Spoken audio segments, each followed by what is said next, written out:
वाञ्छाकल्पतरुभ्यश्च कृपा सिन्धुभ्यैव च पतितानां पावनेभ्यो वैष्णवेभ्यो नमो नमः। ॐ अज्ञानं तिमिरन्धस्य ज्ञानाञ्जनशलाकया चक्षुरुन्मीलितं येन तस्मै श्रीगुरुवे नमः। गुरुवे गौरचन्द्राय राधिकाय तदालये कृष्णाय कृष्णभक्ताय तद्भक्ताय नमो नमः।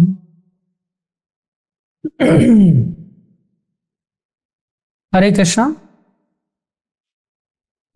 सभी का हार्दिक अभिनंदन है, स्वागत है। गुरु वैष्णवों की दया से जो कुछ कहें कृपा करके ध्यान से सुनिए। कल भगवान श्री कृष्ण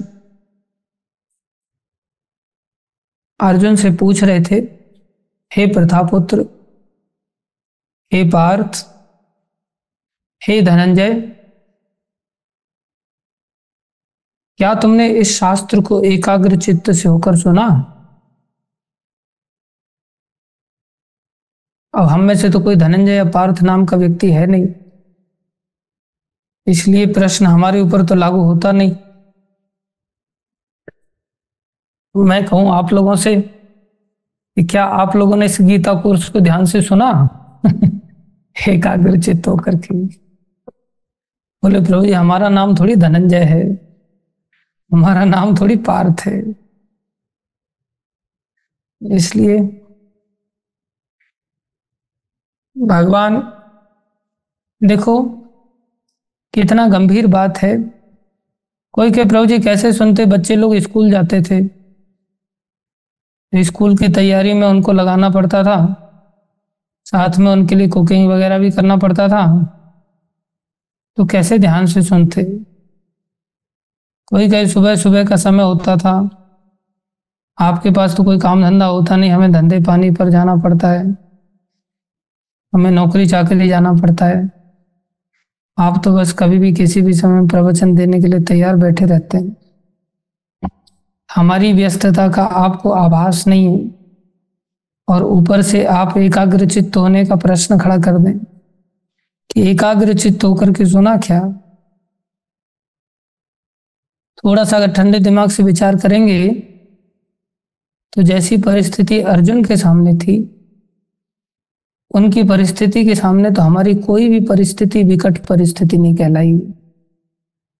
अर्जुन की परिस्थिति कैसी थी हम सब जानते हैं कि युद्ध का शंख बज चुका था, सामने मौत खड़ी है एक प्रकार से, और ऐसी स्थिति में भगवान से वो प्रश्न कर रहे हैं कि मुझे क्या करना है क्या नहीं करना है, कुछ समझ नहीं आ रहा है।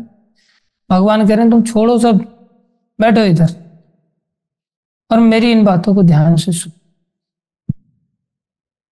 ध्यान से सुना मतलब मृत्यु का युद्ध का स्थल है, युद्ध के स्थल में भी भगवतीता के महत्व को भगवान यहाँ प्रदर्शित कर रहे हैं कि इसको कितना हमें ध्यान से सुनना चाहिए। कोई भी कार्य इतना महत्वपूर्ण नहीं हो सकता जितना महत्वपूर्ण, अरे मरने से अधिक महत्वपूर्ण और कौन सी घटना होगी। हर व्यक्ति मरने से बचने का उपाय ढूंढता है संसार में।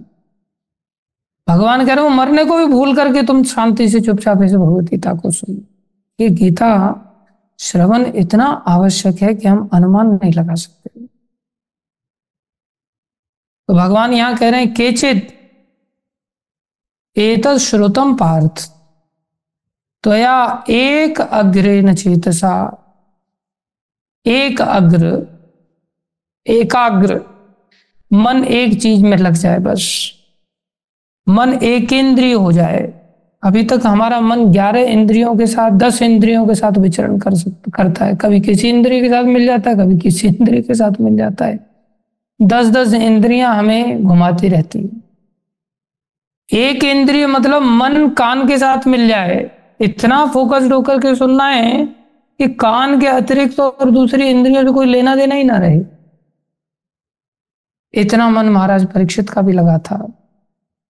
महाराज परीक्षित ने इस प्रकार का श्रवण किया था कि उनको भूख प्यास आदि किसी भी इंद्रिय का कोई भान ही नहीं रहा।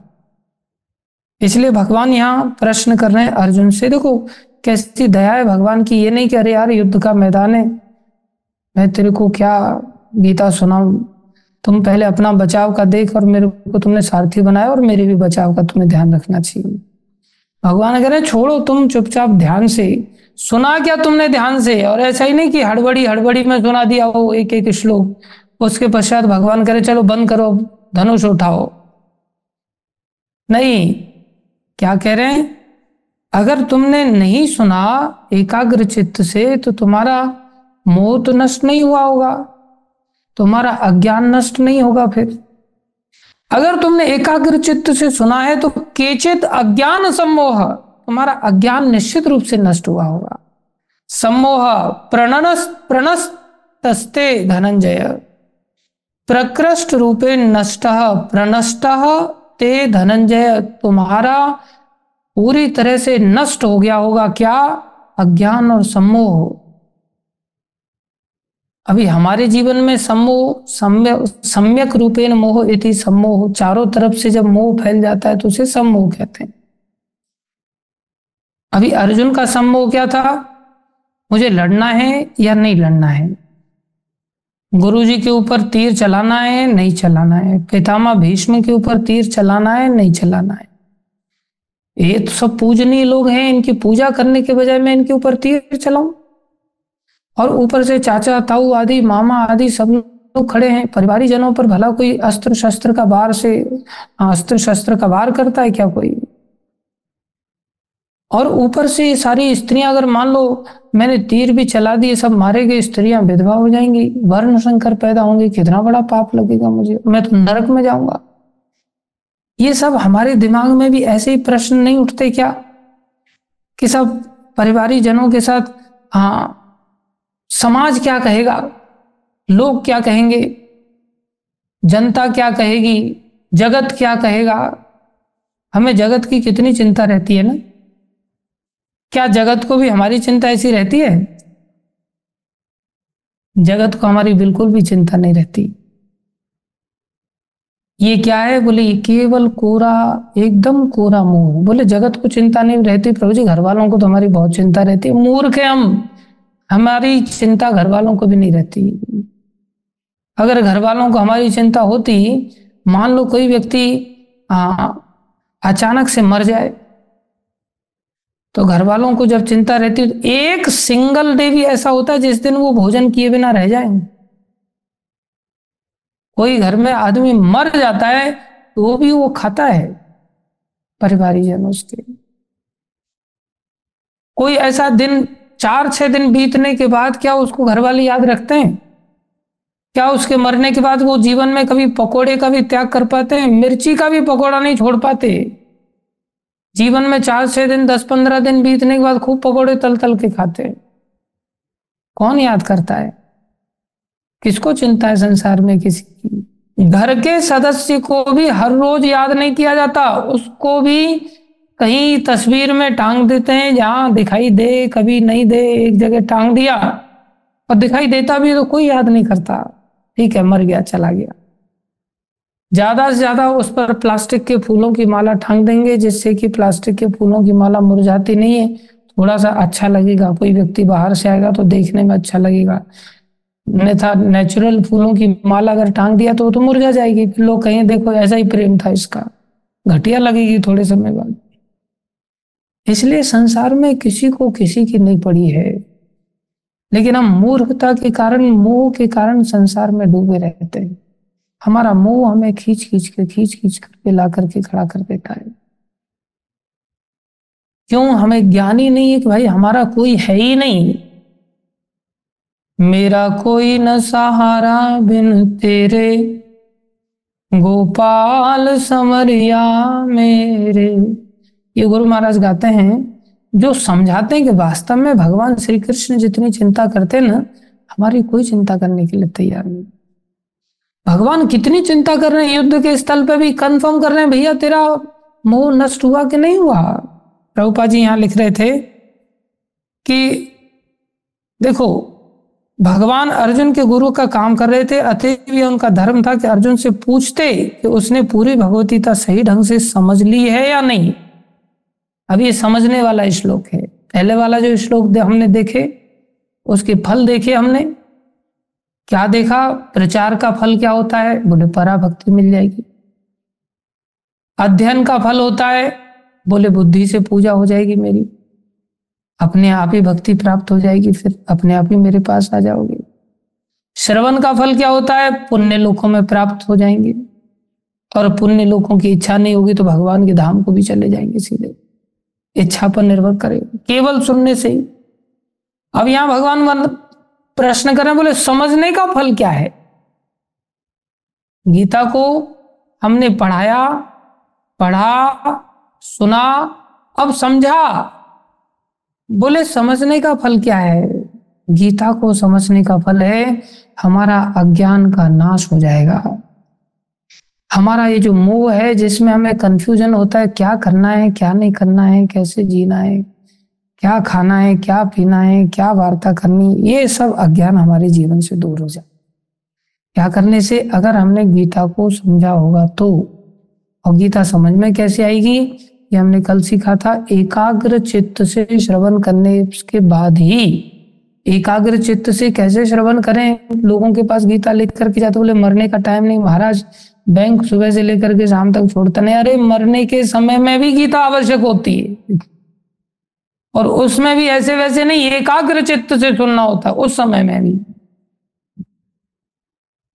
और ऊपर से भगवान कंफर्म कर रहे हैं, एक बार में भी अगर एकाग्र चित्त से सुन करके नहीं समझ आया तो भगवान यहाँ प्रभुपाद जी तात्पर्य बता रहे हैं, यदि नहीं समझी है तो भगवान उसे फिर से किसी अंश विशेष या पूरी भगवत गीता बताने को तैयार है। अंश विशेष मतलब कई बार हम लोग आपस में चर्चा करते हैं, प्रभु जी ये वाला श्लोक नहीं समझ आया, कृपा करके ये वाला श्लोक समझा दीजिए, ये अध्याय तो बिल्कुल ही नहीं पल्ले पड़ा। तो वो अध्याय वो श्लोक फिर से भगवान बताने के लिए तैयार है, इसलिए पूछ रहे हैं। ये दया देखो भगवान की कैसी विशेष है। और अगर बिल्कुल ही नहीं समझ आए तो फिर से पूरी की पूरा गीता समझा दूंगा, चिंता मत करो। वस्तुतः जो भी व्यक्ति कृष्ण जैसे प्रामाणिक गुरु या उनके प्रतिनिधि से भगवत गीता को सुनता है उसका सारा अज्ञान दूर हो जाता है। प्रामाणिक व्यक्ति से हमें बस सुनने की चेष्टा करनी चाहिए। प्रामाणिकता क्या होती है? प्रामाणिकता होती है विदाउट एनी तड़का। हम अपना तड़का कुछ न लगाएं, हम अपना छौंका न लगाएं। ये मैंने छौंका लगाया, देखो कैसी बनी अभी दाल फ्राई। ऐसे गीता के श्लोकों को फ्राई करने की चेष्टा न करें। जो लोग अपना तड़का मार करके अपनी कमेंट्री देने लग जाते हैं वो फिर प्रामाणिकता उनकी खत्म हो जाती है। As it is Prabhupada ji की ब्यूटी यही थी कि प्रभुपाद जी ने यथारूप से चीजों को प्रस्तुत किया। संसार में कोई बढ़ा चढ़ा करके कुछ ना कुछ अपनी गाथा जोड़ देता है या उसमें से कुछ चीजों को घटा देता है। बोली यथारूप में प्रस्तुतिकरण नहीं है। जब हम यथारूप में प्रस्तुत करते हैं, अब यथारूप में प्रस्तुत करने के लिए ऐसा नहीं कि कोई अवतार लेना पड़ेगा या उल्टा लटकना पड़ेगा, कुछ ऐसा होना पड़ेगा, नहीं। जैसा हम बता रहे थे कि अगर हम भगवान को प्रणाम करते हैं तो क्या हम किसी भी व्यक्ति को ये नहीं कह सकते कि भाई तुम भी भगवान को प्रणाम किया करो? भगवान ने यही तो कहा है, माम नमस्करो। 4 बातें भगवान ने आखिरी में बताई है विशेष रूप से पूरी गीता। अगर आपको याद रखने में कठिनाई हो रही है तो प्रामाणिकता से हम दूसरे व्यक्ति को गुरु बन करके कार्य कर सकते हैं। कैसे बन के कार्य कर सकते? 4 बातें सिखा दो। मन मना, भाई मेरी याद कर लो। आप अगर भगवान की याद कर रहे हो, भगवान की लीला पढ़ के, भगवान का कीर्तन करके, भगवान का नाम जप करके दूसरे को भी बोल सकते हैं तुम भी नाम जप कर लिया करो। बहुमत भक्तो, आप भगवान के अलग अलग प्रकार की आज्ञाओं का पालन कर रहे हो, भक्ति करने का चेष्टा कर रहे हो, दूसरे को भी बोल सकते हैं तुम भी कृष्ण की बात सुन लो भाई। इसमें विशेषता क्या है? बोले ये सब कृष्ण ने कहा है। भक्ति के लिए कुछ नहीं चाहिए। भक्ति के लिए केवल विश्वास चाहिए कि हमें भगवान कृष्ण ने ये कहा है, हमें ये करना है, दैट्स ऑल। कोई कहे हम जप क्यों करते हैं? कृष्ण ने कहा है। हम प्रणाम क्यों करते हैं? कृष्ण ने कहा है। अब कई बार कोई व्यक्ति कहे भोग क्यों लगाते हैं? बोले कृष्ण ने कहा है। कोई व्यक्ति क्लेम कर सकता है कृष्ण तो खाते नहीं है, आज तक कभी खाया? आप इतने दिन से भोग लगाए जा रहे हो, लगाए जा रहे हो, लगाए जा रहे हो, कितने बार खाया आपकी थाली में से? कृष्ण तो बिल्कुल नहीं खा रहे हैं। क्या फायदा ऐसे लगाने से? तुम बेवकूफ हो, मूर्ख हो। कोई व्यक्ति हमें ऐसे भटका सकता है। लेकिन अगर हम वास्तव में कृष्ण से इस ज्ञान को श्रवण कर रहे हैं या कृष्ण के प्रतिनिधि से कर रहे हैं, हमें इन लोगों की ओर ध्यान न दे करके बस मन में विश्वास होना चाहिए कृष्ण ने कहा है, दैट्स ऑल। क्यों भोग लगा रहे हो? कृष्ण ने कहा है। तो कृष्ण खाते हैं क्या? बोले हाँ खाते हैं। कैसे खाते हैं? बोले दृष्टि मात्र से भी खा लेते हैं। कैसे खा सकते हैं दृष्टि मात्र से? बोले कृष्ण ने कहा है, हमें अपना दिमाग लगाने की जरूरत ही नहीं। बोले संसार छोड़ देंगे तो कहां से खाने पीने को मिलेगा? बोले कृष्ण ने कहा है, वो देंगे। बुढ़ापे में रोटी मिलेगी, तुम शादी ब्याह नहीं करोगे, बच्चे नहीं होंगे, तुम्हारी बुढ़ापे की लकड़ी कौन बनेगा? कृष्ण आएंगे क्या खिलाने के लिए? बोले हाँ कृष्ण ने कहा है। आम तो आम सर्व पापे दियो योगक्षेम वहां हम, कृष्ण कह रहे हैं, कृष्ण ने कहा है। क्या टेंशन है उसमें? बस इतना सा अगर विश्वास हो जाए ना, भक्ति, बस इतने से ही बेड़ा पार। कृष्ण ने क्या क्या कहा है, कृष्ण के प्रतिनिधि कोई भी बन करके अगर इस बात को कहे तो वो कृष्ण का सच्चा प्रतिनिधि हो गया। और ऐसे सच्चे प्रतिनिधि से क्या होगा परिणाम में? फल क्या होगा? जब हम इन चीजों को समझ लेंगे, सारा अज्ञान दूर हो जाता है, सारा अज्ञान दूर हो जाता है। भगवत गीता कोई सामान्य ग्रंथ नहीं जैसे किसी कवि या उपन्यासकार ने लिखा हो, इसे साक्षात भगवान ने कहा है। इसलिए किसी को क्लेम नहीं करना ये इसने लिखा है, ये इसने लिखा है, इसने। अरे कृष्ण क्या कह रहे हैं सीधा सीधा? जो भाग्यशाली व्यक्ति, अब देखो हमारे भाग्य की महिमा क्या है। अगर हम वास्तव में भाग्यशाली हैं तो इन उपदेशों को कृष्ण से या उनके किसी प्रामाणिक आध्यात्मिक प्रतिनिधि से सुनता है, वह अवश्य ही मुक्त पुरुष बनकर अज्ञान के अंधकार को पार कर लेता है। अब बताओ इसमें कोई उल्टा लटकना है क्या? इसमें कोई ऊर्ध धूम्र तप करना है क्या कि उल्टा लटक करके नीचे से धुआं तैयार करके धुएं को नाक से खींच खींच करके बोले तब ज्ञान होगा? आपको कोई बरगद के पेड़ के नीचे जाकर के बैठ करके दादर स्टेशन पे कोई कोई बड़े बड़े भगवान बनकर बोले मेरे को यहाँ ज्ञान प्राप्त हुआ, मेरे को वहां ज्ञान प्राप्त हुआ, मेरे को नदी में ज्ञान प्राप्त हुआ? नहीं, ये सब धूर्तवाद है। अब इसमें कोई कहे नहीं नहीं कृष्ण नहीं बोल रहे हैं, कृष्ण के अंदर शिव बाबा बोल रहा है, मतलब वो प्रामाणिक व्यक्ति नहीं। बहुत सारे लोग बोल अरे कृष्ण थोड़ी बोल रहे हैं, कृष्ण तो माया का रूप है, अंदर से ब्रह्म बोल रहा है, कृष्ण के अंदर ब्रह्म बोल रहा है। और यहाँ स्पष्ट कृष्ण बोल रहे हैं और कृष्ण कह रहे हैं भैया तुम्हारा अज्ञान और सम्मोह नष्ट हो गया कि नहीं हो गया? सीधा सीधा बात पूछ। हमें भ्रमित होने की आवश्यकता नहीं, हमें सिर्फ इतना कार्य करना है कि हमें गीता को समझने के लिए प्रामाणिक भक्तों का आश्रय लेना है जो भगवान की बातों को कहें। इसके अतिरिक्त अगर हम किसी भी व्यक्ति का, लोफड़ आदि जैसे लोगों का आश्रय लेते हैं ना, लोफड़गिरी करने वाले लोग, और ऐसे लोगों की भरमार होती है संसार में, वो लोग कृष्ण के सच्चे प्रतिनिधि नहीं बनते। हमें परंपरा के अनुगत्य को स्वीकार करना ही होगा। अभी बहुत सारे मेरे जैसे भक्त लोग होते हैं जो, अब हम सीधे कृष्ण तक तो नहीं पहुंच पा रहे हैं, कृष्ण की परंपरा के माध्यम से हम इस बात को विश्वास के साथ कहें गुरु जी ने कहा है भाई मेरे को ये करना है, गुरु जी ने कहा है मेरे को ऐसा करना है, गुरु जी ने कहा है मुझे वैसा करना है। हमारे साथ समस्या क्या होती है? कोई बहुत बढ़िया गायक कलाकार बन गया जो सुंदर कीर्तन करने लग गया, अब हम ये नहीं देखते हैं कि क्या वो अपने जीवन को किसी ऐसी परंपरा में प्रामाणिक व्यक्ति के अंतर्गत रखते हुए जीवन जी रहा है?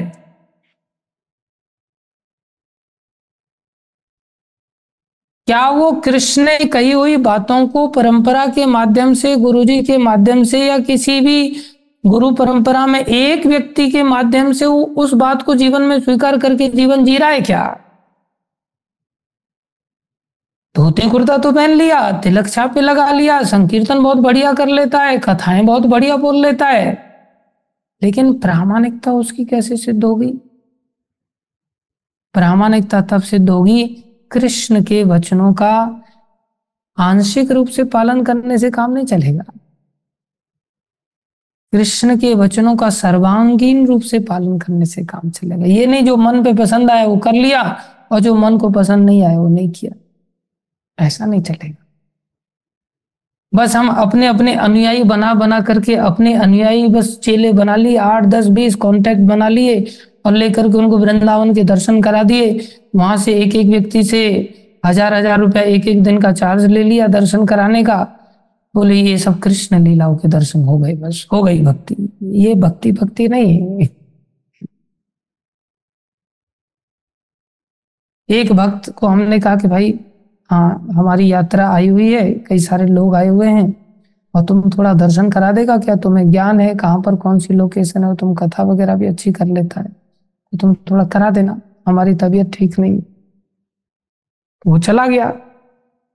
अब चला गया तो जो यात्रा के लीडर थे उन्होंने पूछा प्रभु जी कुछ देना है क्या इनको? मैं बोला आप लोगों की इच्छा अनुसार जो देना चाहे आप दे सकते। तो उनसे पूछा गया प्रभु जी कुछ क्या सेवा करें आप? बोला नहीं नहीं नहीं कुछ सेवा कर लीजिए, कुछ सेवा कर लीजिए।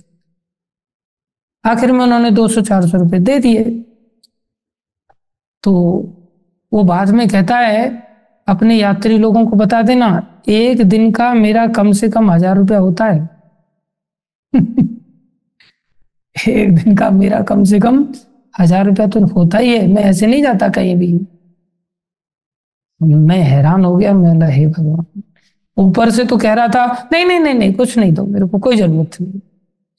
और जो उसकी बात को आगे पहुंचाने वाला मीडिएटर उसने बना के रखा, उसको कहता एक दिन का कम से कम 1000 रुपया तो होता है। प्रभु जी मैं वृंदावन से आया, कमरा छोड़ा मैंने, मैं वहां भी रहता तो वहां भी मेरे को यात्री लोग मिल जाते हैं, एक यात्री को भी मैं इधर उधर वृंदावन के दर्शन करा देता हूँ तो 1000 रुपया मेरी कमाई हो जाती है।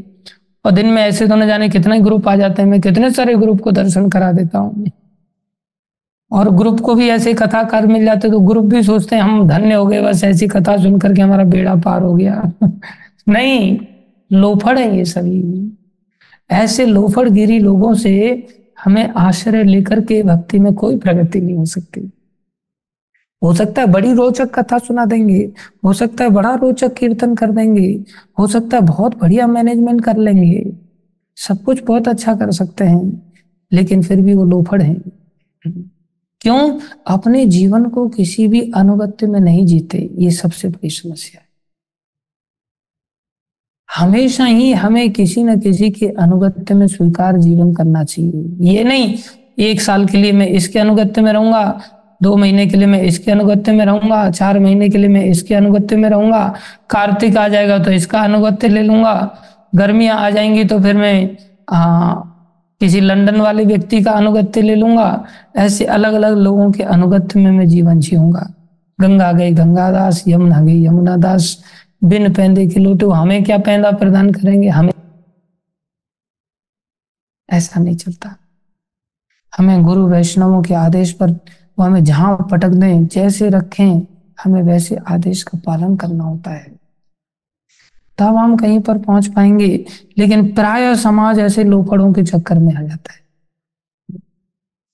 और ऐसे लोगों को वो हथियाते रहते हैं, कैश करते रहते हैं, और लोग भी ऐसे लोफड़ों के चक्कर में अपने आप को बहुत प्रसन्न अनुभव करते हैं। मैं प्रयास करता हूँ मेरे संपर्क में आने वाले जितने भी भक्त लोग हैं, हमें ऐसे लोफड़ों के चक्कर में नहीं आना चाहिए, हमें खुद भी लोफड़ नहीं बनना चाहिए। जैसे हैं हम हैं, क्या कर सकते हैं। लेकिन फिर भी कुछ बच्चे ऐसे होते हैं जिनको समझा समझा करके थक जाता हूं मैं, लेकिन फिर भी जीवन को सही दिशा में ले जाने की चेष्टा ही नहीं करते। एक बालक है, वो काफी हमसे प्रेम करता है, हाँ कहता है हाँ यू आर माई बॉस प्रभु and I am very fallen, पतित हूं प्रभु जी, प्लीज हाँ एक्सेप्ट मी प्रभु जी इन योर लोटस फीट। और मैं देखता हूं पूरा जीवन लोफड़ी में जा रहा है। हाँ क्या लोबड़ी में जा रहा है? बोले जब मन करता है बैग उठा करके कभी कहीं भटकते हैं, कभी कहीं भटकते हैं, कभी कहीं भटकते हैं। गाने में थोड़ा निपुण है, उसका नाम उत्तम मोहन दास है। हजारों बार मैंने बोल दिया यार तुम अपने जीवन को जी रहे हो तो कम से कम समर्पित होकर के जीवन जियो, किसी मंदिर में तो समर्पित होकर के जियो। मैं कब कहता हूं तुमको कि मेरे प्रति समर्पित होकर के जीवन जियो? किसी एक मंदिर में हमें जीवन समर्पित होकर के, मान लो उस मंदिर में तुम्हें संघर्ष हो रहा है, तुम किसी भी हालत में नहीं जी पा रहे तो दूसरा मंदिर चुन लो, तीसरा मंदिर चुन लो। लेकिन आखिर में जीवन पूरा खत्म ही कर दोगे चुनते चुनते, फिर फायदा क्या? वो तो लोबड़ी में ही चला गया ना।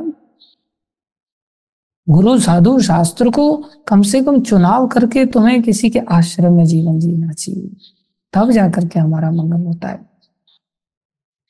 लेकिन और बहुत सारे लोग ऐसे लोगों की ओर आकर्षित हो जाते हैं, ऐसे लोगों को फोन करके पूछते, प्रभु जी उत्तम मोहन प्रभु बहुत दिन हो गए, आपकी याद आ रही है, एकदम मेरे को रोना छूट रहा है, आप आ नहीं रहे, आपके बिना मैं कैसे जीऊं, क्या होगा, कैसे होगा, क्या होगा, कैसे होगा? याद उसकी नहीं आ रही, याद समोसा खाने की आ रही है, याद बिहारी जी की गली में पेड़ा खाने की आ रही है, लस्सी पीने की याद आ रही है, घूमने फिरने की याद आ रही है। हाँ, गिरिराज जी का पास जाकर के गिरिराज जी के राजभोग खाने की याद आ रही है, और कुछ याद नहीं आ रही है। ये भक्ति के लक्षण नहीं है। हमें अनुगत्य का आश्रय लेना है, ये बहुत विशेष बात हमें ध्यान से समझनी होगी। अब अर्जुन क्या करे? नष्ट मोहा, भगवान ने जैसे ही पूछा तुरंत अर्जुन दिया, अर्जुन ने उत्तर दिया नष्ट हो मोहा, प्रभु मेरा मोह नष्ट हो गया। मोह क्या था हमने बताया, परिवारी जनों पर कैसे मैं हथियार चला सकता हूं, जो हम सब लोगों के जीवन में ये मोह बना रहता है। स्मृति लब्ध्वा, मेरी स्मृति वापस आ गई, मेरे को दिमाग काम नहीं कर रहा था। तत्प्रसादात् मया अच्युत, ध्यान दो भक्तों का, भगवान का प्रसाद क्या होता है, गुरु जी का प्रसाद क्या होता है, भगवान के प्रतिनिधि का प्रसाद क्या होता है। प्रसादात मतलब आपने बहुत बढ़िया प्रसाद खिला दिया मेरे को, आपने प्रसाद खिला दिया तो मेरा मोह नष्ट हो गया, इसलिए आज से हम क्या करेंगे, बढ़िया राजभोग प्रसाद थाली में सजाएंगे। बोले प्रभु जी हाँ, अर्जुन ने कहा है आपके प्रसाद से मेरा मोह नष्ट हो गया, अब मेरे को कुछ नहीं करना, बस रात दिन प्रसाद ही खाना है बस। अरे वो प्रसाद की बात नहीं हो रही है, वो प्रसाद से भी मोह नष्ट होता है, ऐसी बात नहीं है। लेकिन यहाँ जो अर्जुन प्रसाद की बात कर रहे हैं, ये कौन सा प्रसाद है?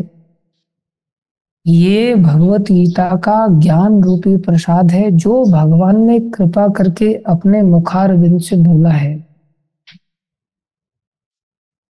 भगवान कितने दयामय हैं, कितने दयामय, विचार करें। भगवान ने बोलने के लिए तो इंद्र को चिढ़ाने के लिए भी बहुत सारे शब्द बोले थे नंद बाबा से। इंद्र का क्या रोल है इसमें? वो तो अपॉइंटेड व्यक्ति है, उसको तो सब जगह बरसात करनी होती है, उसको तो आज्ञा दी गई है, उसकी पूजा करने की क्या आवश्यकता है? और ये सारे शब्द जाकर के वहां पर इंद्र को बताए गए, इंद्र के दूतों द्वारा, कि एक बालक है, उसने इस प्रकार से नंद बाबा ब्रजवासियों को भड़का दिया, तो इंद्र बहुत चिढ़ गया। तो कई बार भगवान तरह तरह से बोलते हैं, लेकिन भगवान जब सारे जीवों के कल्याणार्थ कुछ बोले, ना केवल भगवान ने यहां अर्जुन के लिए बोला, बल्कि अर्जुन के माध्यम से हम सब के लिए बोला। और कैसा दुर्लभ ज्ञान भगवान ने दिया कि ये सार्वजगत, सार्वजनिक, सब जनों के कल्याणार्थ, जो सूर्य देव को दिया था, जो विवस्वान सूर्य देव से प्राप्त होकर के इक्ष्वाकु आदि से माध्यम से होता हुआ मनु महाराज को प्राप्त हुआ था, वो दिव्य ज्ञान भगवान ने जब बोला तो बोल करके कितनी बड़ी कृपा की। हम संसारी जीवों को अगर ये ज्ञान नहीं होता तो कहां हमारा मोह नष्ट होता।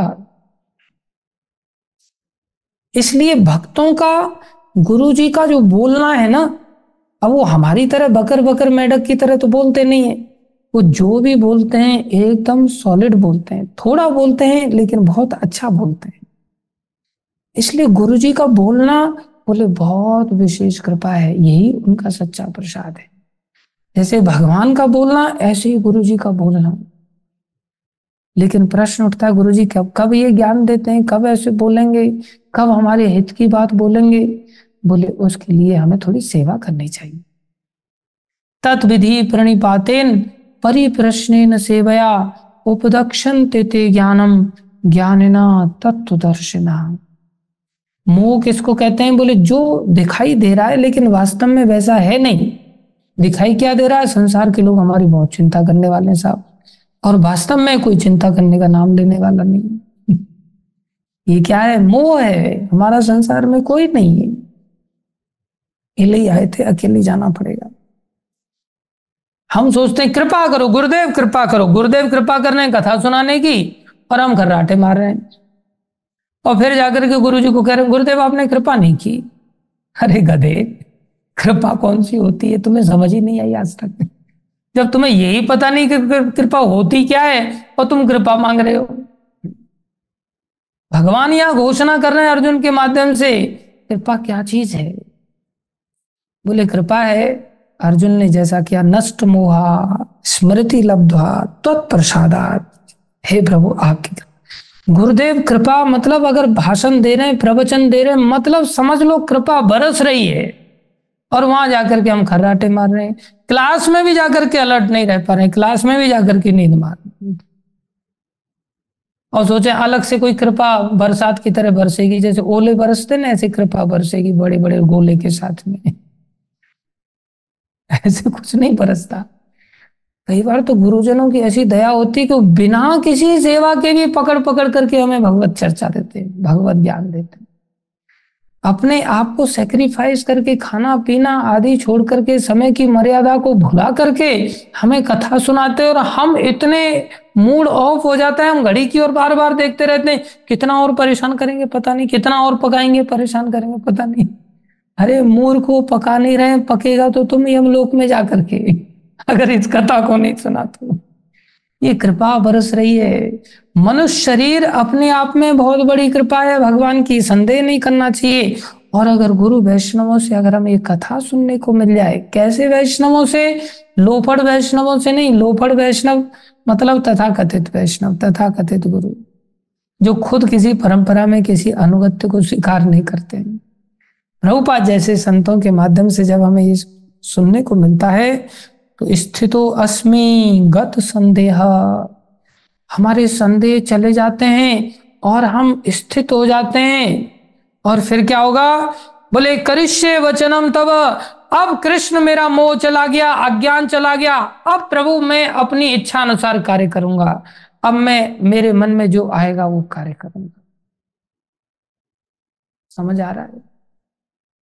अब टेंशन फ्री हो गया। अभी तक मैं मोह ग्रसित था, इसलिए मुझे समझ नहीं आ रहा था क्या करना है, अब मुझे समझ आ गया, अब मैं अपने मन के अनुसार काम करूंगा।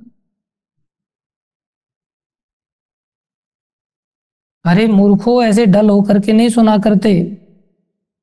ऐसा नहीं अर्जुन कह रहे हैं। मोह चला गया, अज्ञान चला गया, इसकी पहचान ये नहीं है कि अब मैं अपनी इच्छा अनुसार काम करूंगा, मेरे मन में अब जो आएगा अब टेंशन नहीं है।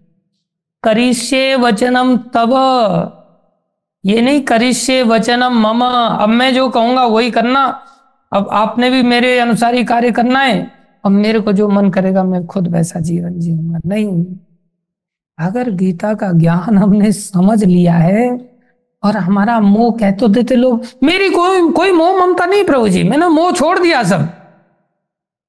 हंसी आती है कई बार लोग इस तरह से कहते हैं मैं मोह छोड़ करके आ गया। कई बार लोग घर बार छोड़ करके आ जाते हैं, उनको पूछो मोह छोड़ दो ना, मेरी कोई ममता नहीं, लाओ फिर फोन को भी जमा कर। नहीं, थोड़ा थोड़ा संपर्क बना रहेगा, बस थोड़ा संपर्क बना रहेगा। फोन त्याग नहीं हो पाता, कुंडी अटकी रहती है बराबर। मोह कहां खत्म हुआ? तुमने ध्यान से सुनी नहीं गीता, समझी नहीं तुमने। इसलिए जिसका मोह नष्ट हो गया तुरंत आदेश को स्वीकार करेगा। और हम लोग ऐसे लोफड़ों के चक्कर में आ जाते हैं जो खुद किसी का आदेश स्वीकार नहीं करते। अगर किसी के अनुगत्य हमें जीवन जीना है तो पहले देखो तो सही कि वो किसी का आदेश स्वीकार कर रहा है जीवन में कि नहीं कर रहा है, वो किसी के अनुगत्य में है या नहीं है। केवल शक्ल देख करके उसके पीछे पीछे मत भाग पड़ो, या बहुत वर्ड जगलरी बहुत अच्छी तरह से चीजों को तथ्यात्मक रूप से खाली ऐसे रख देता है, हाँ इन्हीं बातों को एज इट इज बोलता है, लेकिन उसके जीवन में नहीं है तो हमारे जीवन में असर नहीं होगा। इसलिए हर व्यक्ति के अनुसार जीवन को नहीं जीना चाहिए। जो लगे तो टूटी फूटी भाषा में बातें करे, लेकिन वो खुद अनुगत्य में रहने वाला हो। वो खुद करिष्ये वचनम तव, वो किसी के अनुगत्य में जीवन जी रहा है, उसी के जीवन को आश्रय के रूप में हमें ग्रहण करना चाहिए।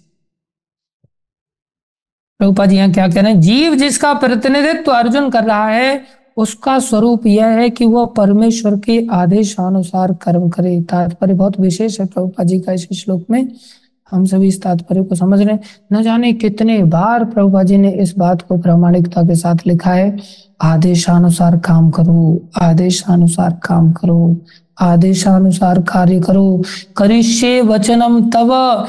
जब तक हम गुरु जी के आदेश का, साधु के आदेश का, शास्त्र के आदेश के प्रति अपने आप को समर्पित नहीं कर रहे हैं, समझ लो हम अज्ञान से भरे हुए हैं, सम्मोह से भरे हुए हैं। वह आत्म अनुशासन संयम के लिए बना है। श्री चैतन्य महाप्रभु का कहना है, जीव का स्वरूप परमेश्वर के नित्य दास के रूप में है। इस नियम को भूल जाने के कारण जीव प्रकृति द्वारा बद्ध हो जाता है, हम सब बांध जाते हैं। लेकिन परमेश्वर की सेवा करने से वो ईश्वर का मुक्त दास बनता है। सेवा, जीव का स्वरूप सेवक के रूप में है। उसे माया या परमेश्वर में किसी एक की सेवा करनी होती है। अब मोह ग्रसित होगा तो माया की सेवा करेगा, अज्ञानता से बाहर आ जाएगा, मोह से बाहर आ जाएगा तो कृष्ण सेवा में दौड़ दौड़ करके जाएगा। यदि वो परमेश्वर की सेवा करता है तो अपनी सामान्य स्थिति में रहता है, ये नेचुरल अवस्था है। लेकिन यदि वो बाह्य शक्ति माया की सेवा करना पसंद करता है तो निश्चित रूप से बंधन में पड़ जाता है। इस भौतिक जगत में जीव मोहवश सेवा कर रहा है, वह काम तथा इच्छाओं से बंधा हुआ है। प्रभुपाद जी यहाँ लिख रहे हैं, हम सब अपनी इच्छा और काम के वशीभूत होकर के कार्य करते, फिर भी वह अपने को जगत का स्वामी मानता है। बंधा हुआ है फिर भी स्वामी मानता है। जैसे कई बार क्या होता है ना, घर में अगर तू मैं हो जाए, जूते तो पड़ते हैं, क्योंकि शास्त्र कहता है कृष्ण भूलिया जीव भोगवांछा करे, पाया पाछे ते माया तारे झापुटिया धरे। माया उसे थप्पड़ लगाती है, कृष्ण को भूल गया, मोह माया में पड़ गया, संसारी नाते नेह में पड़ गया, और वो नाते नेह जूते लगाते उसको, तो जूते लगाते तो कई बार छोड़ करके घर भी निकल जाता है वो। और जब घर छोड़ करके निकल जाता है ना, फिर देखता है उसकी पत्नी से मान लो झगड़ा हो गया, फिर देखते कि वापस फिर शाम को वापस आ गया। सुबह तो बड़ा तुनक के चला गया था और शाम को आके क्या कहता पता है, मुझे तेरी शक्ल भी देखना पसंद नहीं, लेकिन ये जो मेरे छोटे छोटे बच्चे हैं ना, मैं इनकी वजह से वापस आया। तेरे को क्या लगता है मैं तेरे लिए वापस आया? नहीं, ये छोटे छोटे बच्चे बेचारे, ये मेरी संतान, इनके चलते मैं वापस आया। और जब संतान भी जूते मारती है ना, तब फिर वापस आके क्या कहता पता है, तुम लोगों को तो मैं जानता हूं, तुम लोग तो पैदा होते ही मर क्यों नहीं गए, तुम लोगों को तो मैंने क्यों पाल पोस के बड़ा किया, मैं तो तुम्हारी माँ की वजह से वापस आया। इस बेचारी बूढ़ी को तुम लोग कहाँ ध्यान रखने वाले हो, मैं तो इसके चलते वापस आया। कौन ऐसा व्यक्ति है जो घर के हर सदस्य से लात नहीं खाता है, और लात खाने के पश्चात भी वापस कभी इसके कंधे पर बंदूक रख के अपनी इच्छा पूर्ति करता है? कौन सी इच्छा पूर्ति करता है? संसार में बंधन की। और क्या सोचता है, मैं घर का स्वामी हूं, मैं जगत का स्वामी हूं। बोले प्रभुपाद जी लिख रहे हैं, यही मोह कहलाता है।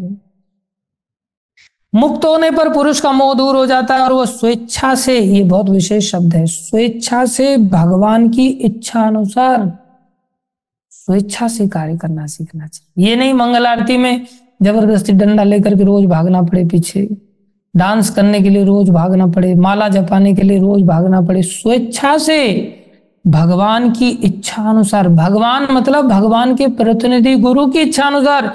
गुरु जी कह रहे हैं बैठ करके आसन जमा करके भजन करो भाई अच्छी तरह से। कहाँ तुम इधर उधर सुबह से शाम तक 16 माला के लिए लटकते लटकते इधर उधर मीटिंग करते करते, चलते फिरते, बातचीत करते हुए जब करते हो, ठीक से जब करो बैठ करके। अब इसमें जबरदस्ती नहीं होनी चाहिए, स्वेच्छा अनुसार कर्म करने के लिए परमेश्वर की शरण ग्रहण करता है। जीव को फांसने का माया का अंतिम पाश यह धारणा है कि वह ईश्वर है। ईश्वर मतलब जो अपनी इच्छा चलाना चाहता है। ईश्वर मतलब नियंत्रक, नियंत्रक मतलब अपना ऑर्डर देने वाला, अपना सिस्टम चालू करने वाला।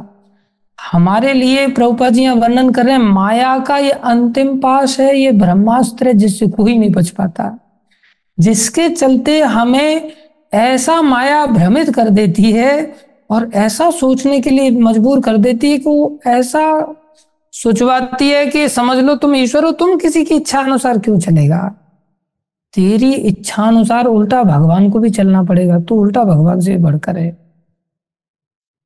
इसलिए हम किसी की इच्छाओं के अनुसार, गुरु जी की इच्छाओं के अनुसार कभी अपने जीवन को समर्पित नहीं कर पाते। और ये माया का सबसे बड़ा पास है। अपनी इच्छा रूपी हीरे को कोई नहीं गंवाना चाहता, जबकि इच्छा रूपी हीरा ही हमें नरक में ले जाता है, कष्ट देता है अगर ये भगवान से दूर हो जाता है तो। जीव सोचता है कि अब वह बद्ध जीव नहीं रहा, अब तो वह ईश्वर है। वो इतना मूर्ख होता है कि वह यह नहीं सोच पाता कि यदि वो ईश्वर होता तो इतना संशयग्रस्त क्यों रहता, इतने टेंशन उसको क्यों घेर के रहते, इतना ही बड़ा ईश्वर था तो। तुम अपनी इच्छाओं को मत चलाओ भाई। वह इस पर विचार नहीं करता, इसीलिए यही माया का अंतिम पाश होता है। वस्तुतः माया से मुक्त होना भगवान श्री कृष्ण को समझना है और उनके आदेशानुसार कर्म करने के लिए सहमत होना है, बस इतनी सी बात सीखनी है। और वो क्या कार्य कराना चाह रहे हैं हमसे? वो चाह रहे हैं कि तुम एक काम करो, पानी के जहाज में बैठो और बीच समुद्र में छलांग लगा दो।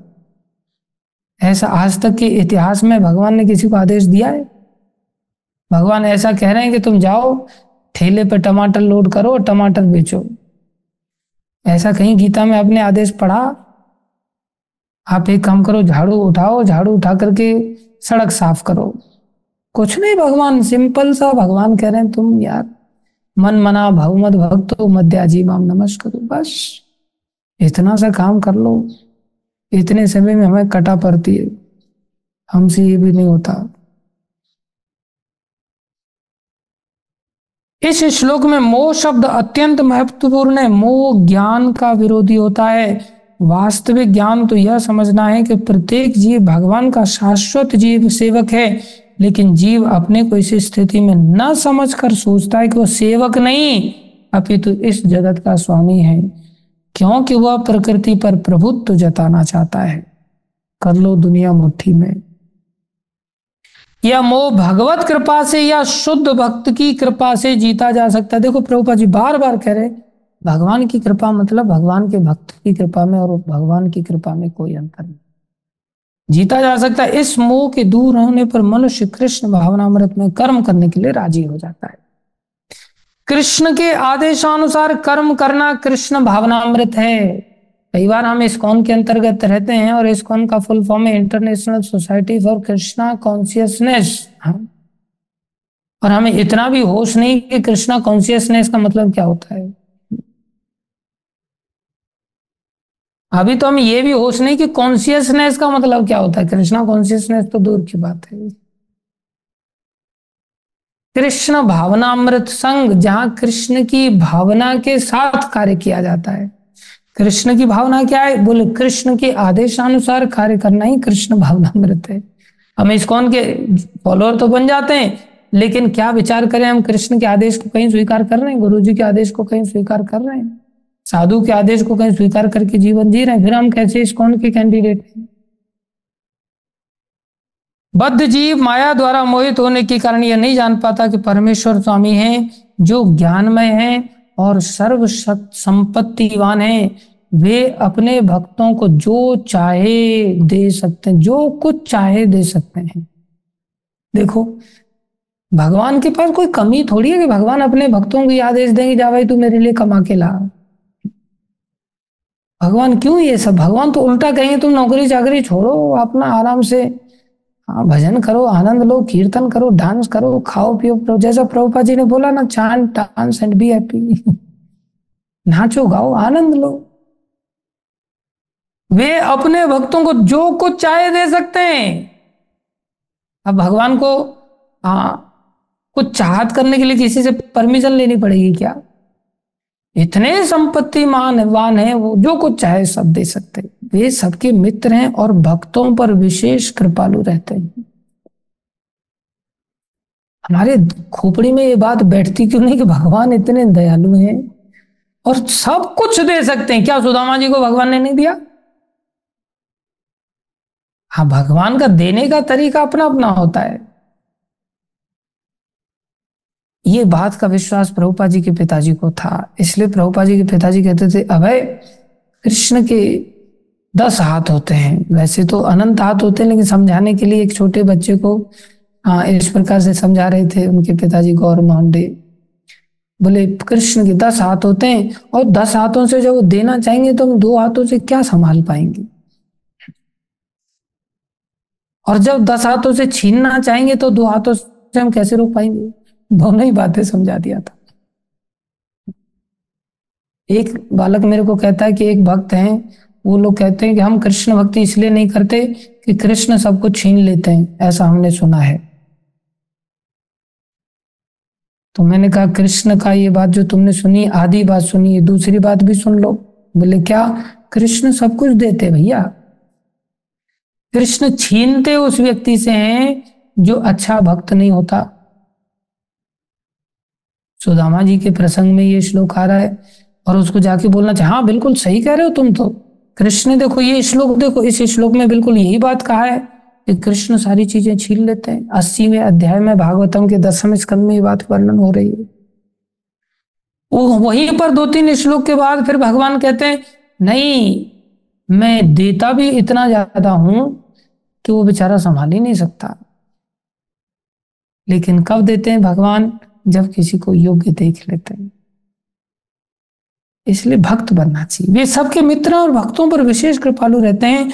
वे प्रकृति तथा समस्त जीवों के अधीक्षक हैं। वे अक्षय काल के नियंत्रक हैं और समस्त ऐश्वर्यों तथा शक्तियों से पूर्ण है। विश्वास नहीं है, समस्त ऐश्वर्यों के स्वामी हैं। आज ही भागवत में हम पढ़ रहे थे, प्रभुपाद जी लिख रहे थे तात्पर्य में कि भगवान का कोई खाली मंदिर में झाड़ू पोछा भी कर देता है, बोले धीरे धीरे वो अपने आप संपत्तिवान भी होता चला जाता है। भगवान उसे संपत्ति देते, अनंत ऐश्वर्य उनके पास, वो किसी को दे देंगे तो क्या जा रहा है, उनका क्या घट रहा है। भगवान भक्त को आत्मसमर्पण भी कर सकते। ओहो, देखो भगवान की कैसी विशेष कृपा है, भगवान की दया देखो, कौन सोच सकता है। भगवान भगवान भक्त को आत्मसमर्पण कर देते, जबकि भगवान ने आदेश दिया तुम मेरे को आत्मसमर्पण करो। ये प्रीति का कैसा व्यापार है, कितना प्रीति बढ़ जाती है कि भगवान अपने आप को आत्मसमर्पण कर देते हैं। जो उन्हें नहीं जानता वह मोह के वश में है, वह भक्त नहीं बल्कि माया का सेवक बन जाता है। लेकिन अर्जुन भगवान से भगवती था सुनकर समस्त मोह से मुक्त हो गया। वह यह समझ गया कि कृष्ण केवल उसके मित्र ही नहीं बल्कि भगवान है, और वह कृष्ण को वास्तव में समझ गया। अतएव भगवतीता का पाठ करने का अर्थ है, और ये बात ध्यान दो, हम रोज अगर पाठ करेंगे, रोज गीता को अगर सुनेंगे, नियमित रूप से गीता को सुनेंगे, तो हमारा निश्चित रूप से मोह नष्ट होगा, निश्चित रूप से अज्ञान नष्ट होगा। इसको कोई नकार नहीं सकता। इसलिए प्रभुपाद जी लिख रहे हैं, अतः भगवतीता का पाठ करने का अर्थ है कृष्ण को वास्तविकता के साथ जानना। ये गीता इतना बड़ा सशक्त शास्त्र है, इन्हीं शब्दों से हम भगवान श्री कृष्ण को बड़ी सहजता से जान सकते हैं। जब व्यक्ति को पूर्ण ज्ञान होता है तो वह स्वभावतः मतलब नेचुरली कृष्ण को आत्मसमर्पण करता है। अभी हम आत्मसमर्पण नहीं कर रहे हैं, समझ लो हमारे अंदर कृष्ण का ज्ञान नहीं। जब अर्जुन समझ गया कि यह तो जनसंख्या की अनावश्यक वृद्धि को कम करने के लिए कृष्ण की योजना थी, अब अर्जुन ने तुरंत योजना समझ में आ गई कि कुछ ज्यादा ही जनसंख्या वृद्धि हो गई है, तो उसने कृष्ण की इच्छा अनुसार युद्ध करना स्वीकार कर लिया। अब हमारे लिए युद्ध क्या है, हमारे लिए गुरु जी की आज्ञा क्या है? बोले अब बाकी आलस्य वगैरह को छोड़ो और माला जपना चालू कर दो, भोग लगा करके खाना चालू कर दो, अपने जीवन को संसारी झमेले से निकाल करके भगवान के चरणों में समर्पित कर दो, मंदिर में समर्पित कर दो, भक्तों के साथ समर्पित हो जाओ और जीवन को भक्ति में आगे बढ़ाने की चेष्टा करो। उसने पुनः भगवान के आदेशानुसार युद्ध करने के लिए अपना धनुष बाण ग्रहण कर लिया।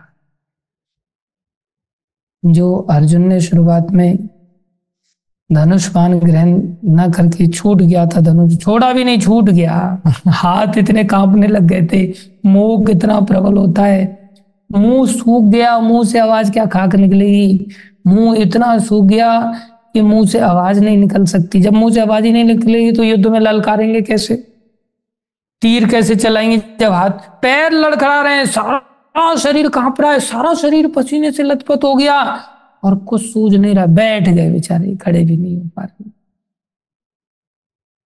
और ऐसी स्थिति में गीता का ज्ञान एकाग्र चित्त से सुना, परिणाम देखो, धनुष उठा लिया,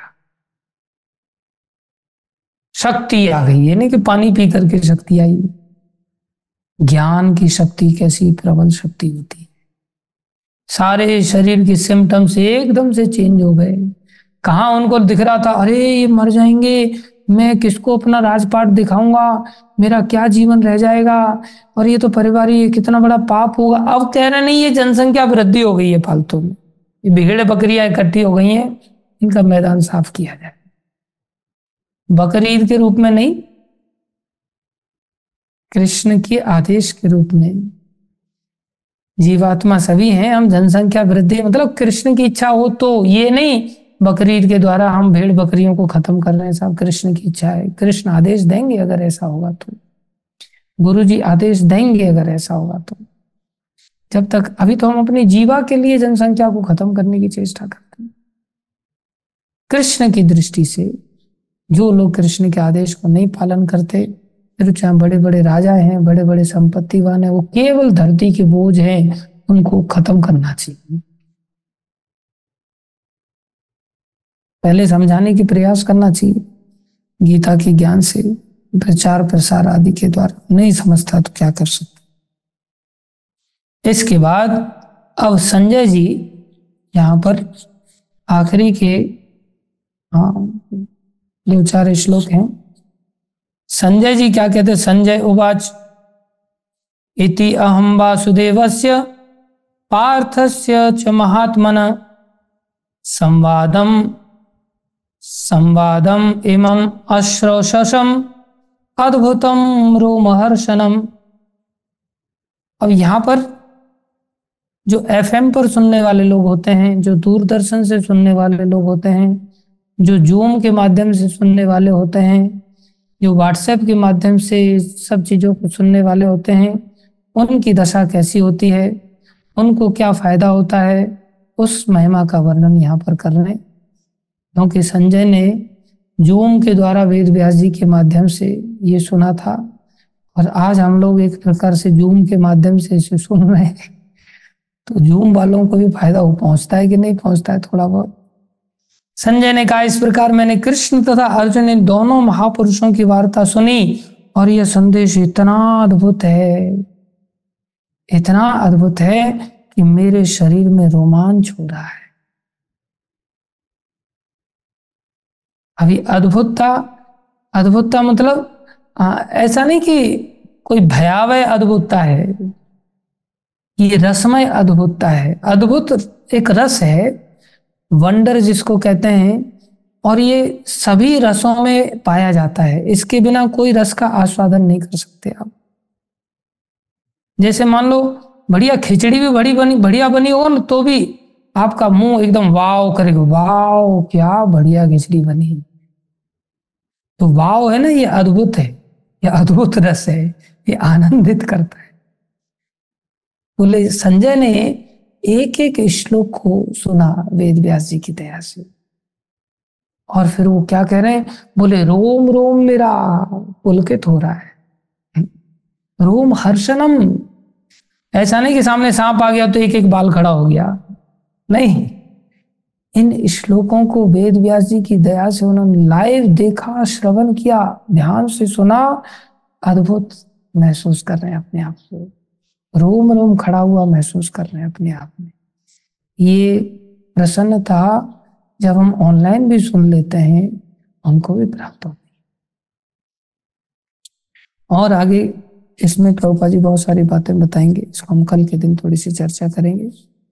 तो आज समय समाप्त हो गया, कल संडे है, कल भी हम क्लास लेंगे। संडे को जनरली हम क्लास नहीं लेते, लेकिन कल संडे के दिन हम क्लास लेंगे। आप लोगों से निवेदन है, इसलिए नहीं लेते क्योंकि बहुत सारे लोग उठते नहीं सुबह में, संडे को सोचते हैं कि संडे को उठने की जरूरत नहीं है, लेकिन कल के दिन आप सभी से निवेदन है, आप कृपा करके उठ जाना। उठ जाओगे तो ये क्लास को भाग ले पाओगे आप। धन्यवाद सभी भक्तों का धैर्य पूर्वक श्रवण करने के लिए। भगवान की वाणी भगवत गीता की जय, श्रील प्रभुपाद की जय, श्री गुरु महाराज की जय, अनंत कोटि वैष्णव वृंद की जय, आप सब भक्तों की जय।